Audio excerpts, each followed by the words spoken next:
keluar dari penjara. Baru tadi sore saya keluar dari penjara.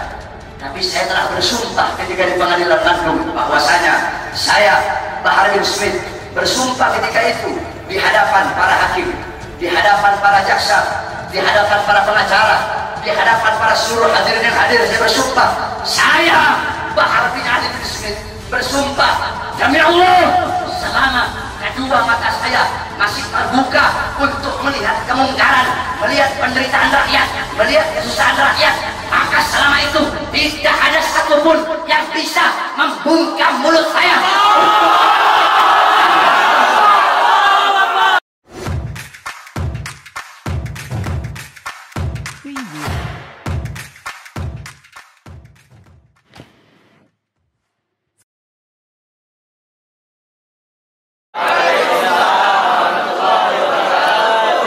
Alhamdulillah, segala puji dan syukur kehadirat Allah Subhanahu wa taala. Dialah Allah Subhanahu wa taala yang maha besar, yang besar selain Allah kecil. Dialah Allah yang maha perkasa, yang maha kuat, yang kuat, yang perkasa selain Allah lemah. Dialah Allah raja di atas para raja, yang raja selain Allah hamba. Dialah Allah Subhanahu wa taala yang maha berkuasa selama-lamanya, yang berkuasa selain Allah kadang berkuasa dan kadang tidak berkuasa. Dialah Allah Subhanahu wa taala yang maha kaya, yang kaya selain Allah miskin. Dialah Allah yang maha hidup, yang hidup selain Allah pasti akan mati, yang ada selain Allah pasti akan tiada, yang wujud selain Allah pasti akan binasa. Sedangkan hidupnya Allah, adanya Allah, wujudnya Allah kekal abadi, tidak akan pernah musnah dan tidak akan pernah binasa. Dialah Allah yang maha berilmu, yang berilmu selain Allah adalah pencari ilmu. Dialah Allah yang maha tahu, yang tahu selain Allah adalah pencari pengetahuan. Dialah Allah Subhanahu wa taala yang maha melihat, yang melihat selain Allah buta terhadap warna-warna yang jauh, buta terhadap warna-warna yang tersembunyi dan warna-warna yang tidak tampak. Dialah Allah Subhanahu wa taala yang maha mendengar, yang mendengar selain Allah tuli terhadap suara-suara yang jauh dan suara-suara yang dekat akan menulikannya. Dialah Allah yang dimana kadar kedekatan hamba dengannya tidak akan membuat hamba itu setara dengannya. Jauhnya hamba darinya tidak akan menjadikan dinding penghalang antara dirinya dengan hambanya. Dialah Allah yang dimana walaupun seluruh makhluk berbuat baik tidak akan menambahkan sedikit pun keagungan di sisinya, dan walaupun seluruh makhluk berbuat dosa tidak akan mengurangi sedikit pun keagungan di sisinya. Dialah Allah yang memisahkan dan yang mempertemukan. Dialah Allah yang memisahkan Nabi Allah Adam dengan Siti Hawa, dan dialah Allah yang mempertemukan Nabi Allah Adam dan Siti Hawa. Allah pertemukan Nabi Allah Adam dan Siti Hawa dalam surga, dan Allah pisahkan Nabi Allah Adam dan Siti Hawa. Nabi Adam Allah turunkan di India, di bawah kaki gunung Himalaya. Siti Hawa Allah turunkan di Jeddah. Kemudian Allah pertemukan kembali di padang Arafah. Dialah Allah yang memisahkan Nabi Allah Yakub dengan anaknya Nabi Allah Yusuf alaihissalam, dan dialah Allah juga yang menemukan, mempertemukan Nabi Allah Yakub dan Nabi Allah Yusuf alaihissalam. Dan dialah Allah yang 1,5 tahun yang lalu memisahkan kita, dan Allah juga yang mempertemukan kita pada malam hari yang mulia. Saudara-saudara sekalian yang dimuliakan oleh Allah Subhanahu wa taala, alhamdulillah, saya bersyukur kepada Allah Subhanahu wa taala atas nikmat yang Allah Subhanahu wa taala berikan. Hadirin sekalian yang dimuliakan oleh Allah Subhanahu wa taala, Allah mempertemukan memperuntukkan kita kembali bisa bertatap muka di majelis yang penuh dengan kemuliaan ini, di majelis yang penuh dengan keutamaan, yang dimana kita semuanya ketahui bahwasanya saat ini Republik Indonesia, negara yang kita cintai, sedang dilanda pandemi COVID-19, yang dimana kita duduk di sini untuk berdoa. Mudah-mudahan Allah Subhanahu wa Ta'ala segera angkat penyakit COVID dari tanah Indonesia yang kita cintai. Sebab Indonesia tanah para aulia, Indonesia tanah para habaib, Indonesia tanah para syuhada. Insya Allah akan Allah angkat semuanya. Saudara-saudara, corona atau apapun itu disebutnya, itu menurut ulama-ulama min ahlil bawatin, itu mereka adalah makhluk ciptaan Allah Subhanahu wa Ta'ala. Saudara-saudara, sekalipun corona dikatakan adalah virus yang diciptakan oleh Amerika, atau virus yang diciptakan oleh Cina, atau virus yang diciptakan oleh dokter, pasti ada unsur-unsur makhluk ciptaan Allah yang Allah ikut sertakan di dalam penciptaan virus tersebut, sehingga yang memiliki kekuasaan penuh atas virus tersebut adalah Allah Subhanahu wa Ta'ala. Maka satu-satunya jalan untuk menyelamatkan diri daripada itu, kembali kepada Allah, taat kepada Allah, patuh kepada Allah, tunduk kepada Allah Subhanahu wa Ta'ala. Ketika engkau takut kepada Allah Subhanahu wa Ta'ala, akan Allah tanamkan dalam hati para makhluk rasa takut kepada. Ketika engkau kembali kepada Allah, takut kepada Allah, taat kepada Allah, apakah ada satupun makhluk yang bisa mencelakaimu? Saudara-saudara, ada penyakit yang lebih berbahaya dari corona. Apa itu? Hati yang lebih takut kepada corona daripada hati yang takut kepada Allah Subhanahu wa Ta'ala. Hatimu takut kepada corona, sampai-sampai engkau lebih takut kepada corona daripada Allah. Itu adalah penyakit yang lebih berbahaya daripada corona itu sendiri. Oleh karenanya bukan berarti kita tidak harus ikhtiar, tetap kita ikhtiar dengan masker. Sebab itu diajarkan oleh para ulama dan diajarkan oleh orang-orang soleh.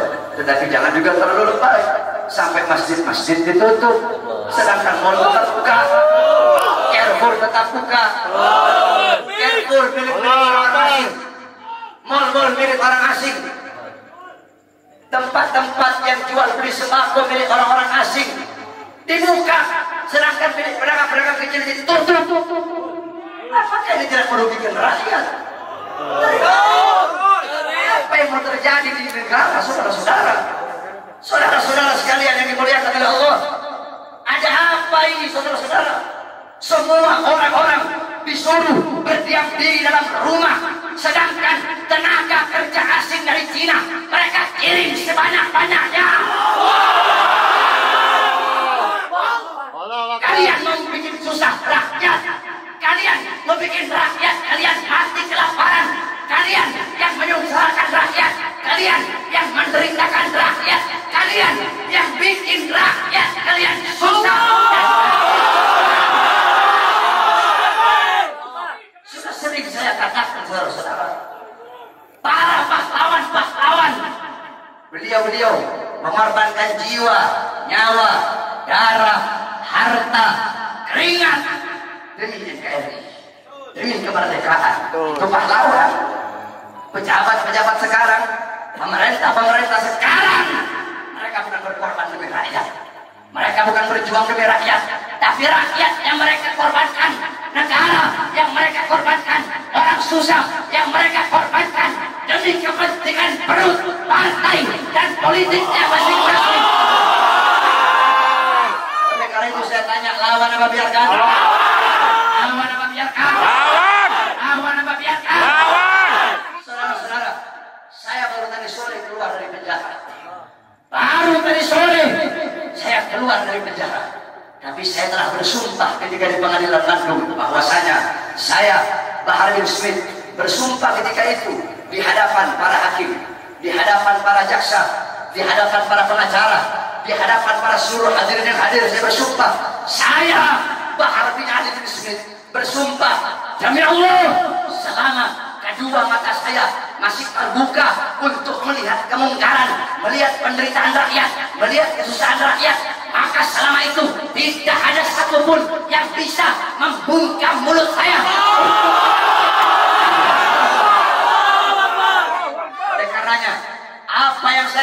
sampaikan pada malam hari ini, saya tidak takut besok pagi saya ditangkap polisi di penjara lagi, nggak ada masalah. Sore ini saya keluar, besok pagi saya ditangkap lagi demi berjuang untuk rakyat, berjuang untuk Indonesia, berjuang untuk rakyat susah yang sengsara, di lockdown, dimatikan di dalam rumahnya sendiri. Saya ridho, saya ikhlas, besok di penjara lagi. Oleh karenanya hadirin sekalian yang dimuliakan oleh Allah Subhanahu wa taala, terus berjuang. Saya tidak akan pernah kapok. Kami di para habaib sudah bilang, saya tidak akan pernah kapok dalam menyampaikan kebenaran. Jangankan cuma di penjara, walaupun harus dibunuh sekalian. Andaikan dibunuh, mayat saya tiba di sini, anak istri saya akan tersenyum menyambut mayat saya, saudara-saudara. Kenapa? Saya bukan penjahat, saya bukan koruptor, saya bukan narkoba, saya bukan maling, tapi saya membela agama Allah. Saya bela ajaran datuk saya Rasulullah.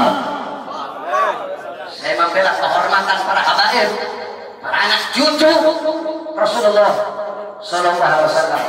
Sehingga pada tadi sore, alhamdulillah, berkat doa semua umat Islam, doa para ulama, para habaib, saya bebas. Dan malam hari ini saya berbicara di hadapan engkau semua umat Islam. Dan jikalau apa yang saya bicarakan ini menjadi masalah, menjadi perkara, saya ridho, saya ikhlas, besok di penjara lagi, tidak jadi masalah buat saya. Oleh karena itu tetap kita harus ikhtiar, berusaha dengan memakai masker, dengan wudu. Sebab itu diajarkan oleh Rasulullah SAW. Nabi itu cuma tawakal, hidup mati di tangan Allah, tidak ada ikhtiarnya, keledai, wudu itu. Dulu ada sahabat Nabi Muhammad itu punya onta, dibiarkan begitu saja. Kata Nabi, kenapa kau biarkan? Saya tawakal sama Allah. Kata Rasulullah SAW, ikat kau punya onta. Itu ikhtiar, usaha agar ontamu tidak hilang. Kalau sudah ikhtiar, lalu kamu doa, ya Allah jaga saya punya onta biar tidak hilang. Ikhtiar udah, baru terakhir kau tawakal. Ikhtiar udah, doa udah, baru tawakal. Mau hilang kayak mau enggak kayak urusan Allah. Ikhtiar, pakai masker. Ikhtiar, wudu, jaga kebersihan. Itu ikhtiar usaha kita, berdoa ya Allah jangan sampai saya kena corona. Kalau habaib sih, kita orang sih habaib sih tidak ada masalah sama corona sebenarnya. Jadi kalau sama Habib ini jangan bilang beb awas ada corona, salah. Bilangin sama coronanya, corona awas ada Habib. Corona awas nanti kau dimasuki Habib. Bukan corona masuki Habib, Habib masukin kau dah. Paham? Paham? Jadi tetap kita ikuti aturan pemerintah. Selama aturan pemerintah itu tidak melanggar agama, kita sebagai warga NKRI yang baik wajib taat, wajib patuh kepada peraturan pemerintah, peraturan MUI. Betul? Karena apa? Selama aturan-aturan itu tidak melanggar agama, selama aturan-aturan itu apalagi senyawa dengan agama, menyatu dengan agama, maka kita sebagai orang yang beragama Islam wajib untuk mentaati dan mematuhinya. Betul?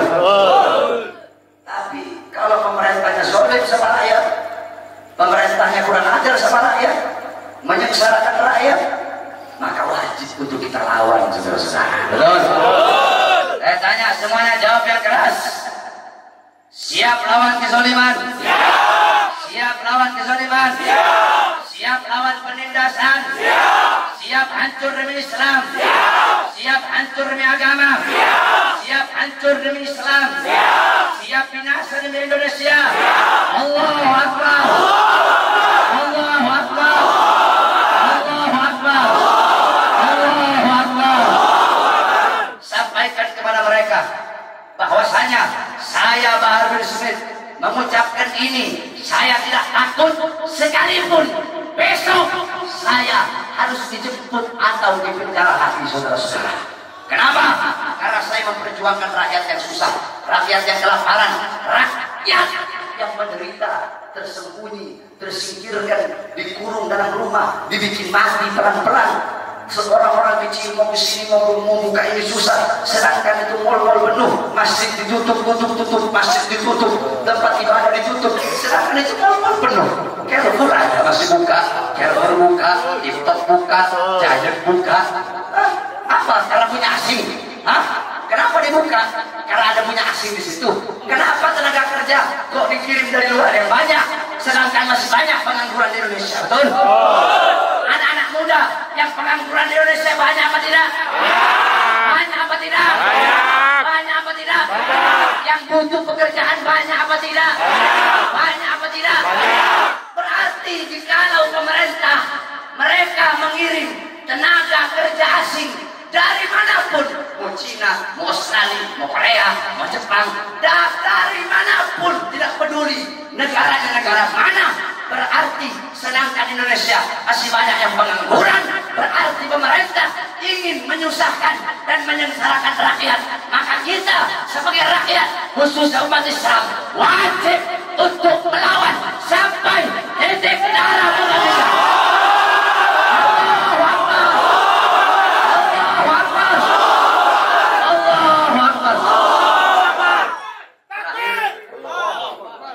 Kita sholat witir. Habis sholat witir, itu semua nih umat Nabi yang hadir, ana layanin foto. Semuanya. Tapi rombongan jangan satu-satu. Kalau satu-satu itu bikin matian. Nanti diatur sama laskar jejer yang rapi, biar ada jejer sampai ujung di sub, karena nggak ada masalah. Ana layani itu. Anak khadimul ummah, anak pelayan umat. Allah. Anak kau ini udah datang kecewa-kecewa. Allah. Datang jauh-jauh kemari, terus itu kecewa. Anak kau. Jadi anak layani itu semua. Laskar tinggal nanti ente wajib nurut sama laskar yang jagain. Rombongannya berapa? Jangan rombongan 10 kau bilang 5. Jangan rombongan 20 orang kau bilang 3. Kasihan sayanya nanti. Paham?